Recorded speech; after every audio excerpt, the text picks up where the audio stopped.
After 2 years of a pandemic affecting the box office in major ways, 2022 was the year where Hollywood sought to bounce back to earlier levels.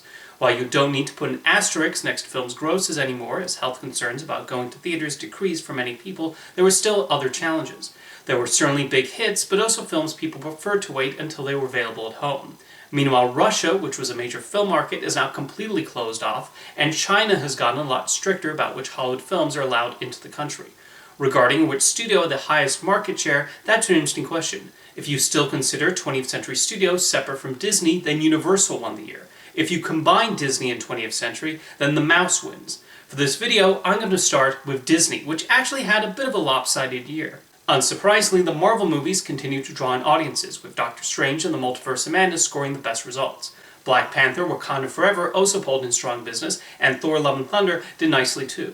On the 20th Century Studios side, Avatar: The Way of Water managed to prove the naysayers completely wrong and continues to chug along into the new year on its way to becoming one of the highest grossing films of all time. It's even one of the rare Hollywood movies to do well in China over the last few years. The lesson from the success of Avatar 2 is to never bet against James Cameron, which honestly is a lesson people should have learned when the first Avatar broke records. For something on a much smaller scale, the horror film Barbarian pulled in solid business, one of several examples in 2022 of the reliability of scary movies to bring audiences to theaters. Unfortunately, the rest of Disney and 20th Century slate this year saw rough returns.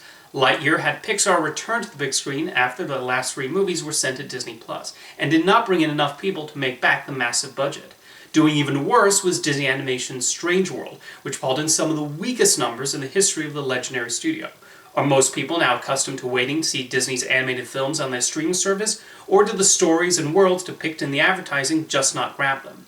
Either way, I have a feeling it'll be a long time before Disney decides to greenlight another animated science fiction film. Death on the Nile saw a major drop in attendance from Murder on the Orient Express, which otherwise would have led to the end of these Agatha Christie adaptations. Despite the film losing money on its theatrical release, Disney was apparently satisfied enough with the numbers and its performance on streaming that they approved production of a third film, A Haunting in Venice, currently scheduled for release in September.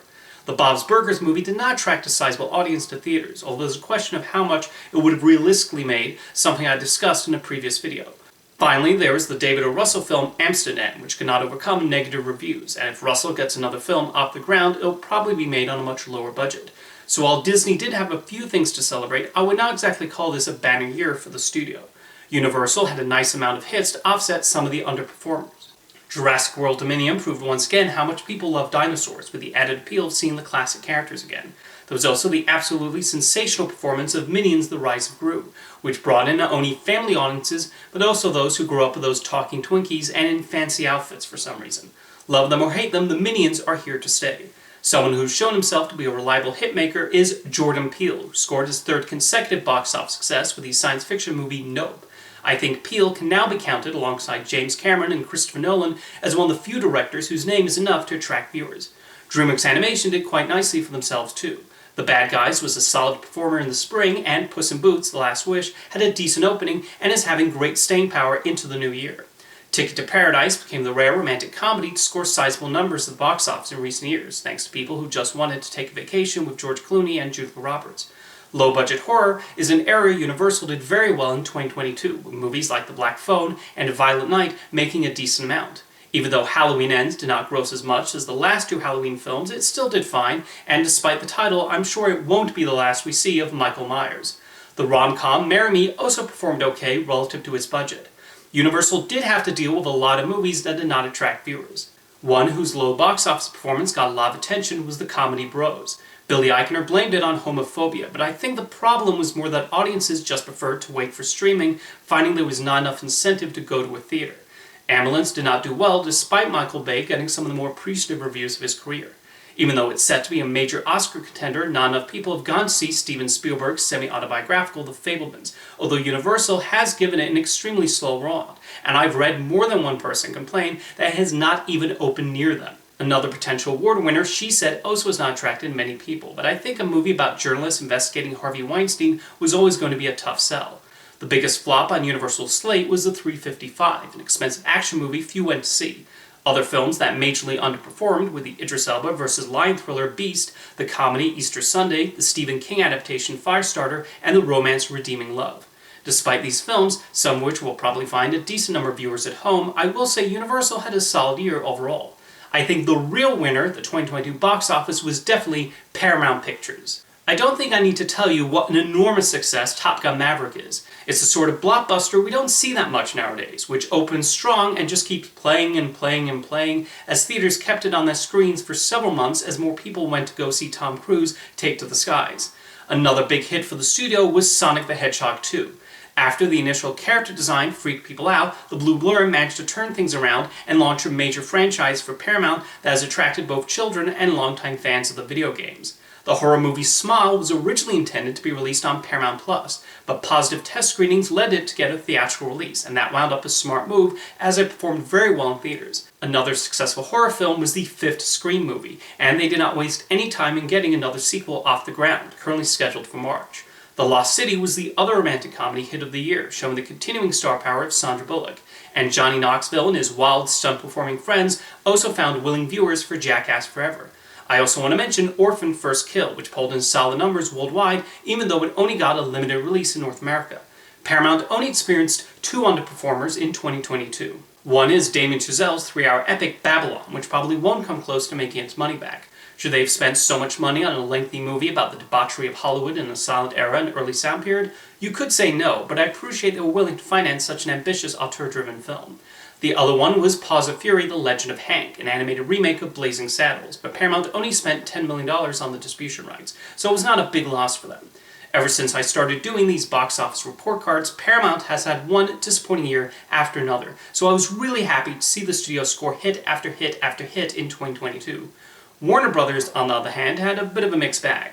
The Batman was a huge success, showing that no matter how many times they reboot the Caped Crusader, he remains one of the most popular and beloved superheroes in history. Elvis was another win for WB, attracting both older viewers nostalgic for the king of rock and roll, as well as the younger generation getting introduced to Hound Dog and his other hit songs. DC League of Super Pets performed okay, putting up acceptable numbers for an animated family film in the pandemic era. It helped that they did not go wild on the budget, and the film stuck around the theaters for a few months. Don't Worry Darling got a lot of attention for behind-the-scenes drama, but as the saying goes about bad publicity, the film actually did alright, and part of that can be attributed to its reasonable budget. Warner Brothers had to deal with two major underperformers and the potential ramifications for them. Black Adam looks to lose money on its theatrical release, and with new DC film chiefs James Gunn and Peter Safran looking to put their own stamp on this particular cinematic universe, it's hard to say if Dwayne Johnson's anti-hero will have a future. Then there's Fantastic Beasts: The Secrets of Dumbledore. Each film in the Harry Potter prequel series has seen a significant drop in attendance, and with Dumbledore becoming the first Wizarding World film to make less than $100 million at the domestic box office, and even hardcore Potter fans being less enthusiastic about it, I feel like the chances are low of another entry being made. Sony Pictures had the lowest market share of the major Hollywood studios in 2022, but that does not mean they had a bad year. Sony's highest-grossing movie was Uncharted, the long-in-development film adaptation of the popular video games. The first movie from the newly formed PlayStation Productions, this is not only the start of a new franchise, but will likely lead to more PlayStation games reaching the big screen. There was also the action comedy Bullet Train, which became a nice late summer hit. Where the Crawdads Sing, based on the best-selling book, found success with older viewers during the summer as well. Probably the most talked about Sony release of the year, for all the wrong reasons, is Morbius. The movie became immediate meme fodder with jokes galore. Even Jared Leto got into the Morbentine games. However, Sony was very smart about how they budgeted the film, and when all is said and done, they probably made something off of it. I do want to clear up a misconception about Morbius, though. It's been widely joked about that the film was released twice, but that's not accurate. What happened is Sony re-expanded the movie, which is what they sometimes do with their releases. Uncharted and Venom Let There Be Carnage were given similar re-expansions, but I don't remember anyone making jokes about them. Otherwise, keep on morbing away. Sony also had a few low-budget films that performed okay, namely the horror film The Invitation and the religious drama Father Stu. Meanwhile, The Woman King and La La Crocodile fell just short of doubling their production budgets on their theatrical runs, but I'm sure when future ancillary markets are added in, they'll wind up turning a small profit. Unfortunately, the fighter pilot movie Devotion was a big flop. While Sony likely won't lose too much from it, as they mostly just paid for the North American distribution rights, I'm sure they would have liked if it had made more. The Whitney Houston biopic, I Wanna Dance With Somebody, has not had a promising start, but it's still early in its run, and the film appears to be doing okay in international markets. One additional movie I want to mention is Matilda the Musical. Even though it's streaming on Netflix in most of the world, Sony gave it an exclusive theatrical release in the United Kingdom, and the adaptation of the popular stage musical has been a big hit over there. That's how the major Hollywood studios performed in 2022, but I do want to give a shout out to the independent film distributor A24, which had a solid year of its own. The multiversal comedy Everything Everywhere All at Once became the highest grossing film with over $100 million worldwide. It accomplished that the old-fashioned way, as it built on word of mouth from its platform release to grow and become one of the most talked about films of the year. A24's other movies also found interested audiences, including Ty West's horror duology X and Pearl, the satirical Gen Z comedy Bodies, Bodies, Bodies, the animated charmer Marcel the Shell of Shoes On, and the single-location drama The Whale, which Brendan Fraser is receiving Oscar buzz for. Independent cinemas had better years at the box office, but A24 did that part to excite viewers to go to the local art house instead of waiting for streaming. As always, it'll be interesting to see what awaits Hollywood studios over the next 12 months, as they find new successes and navigate whatever challenges arise. See you next time.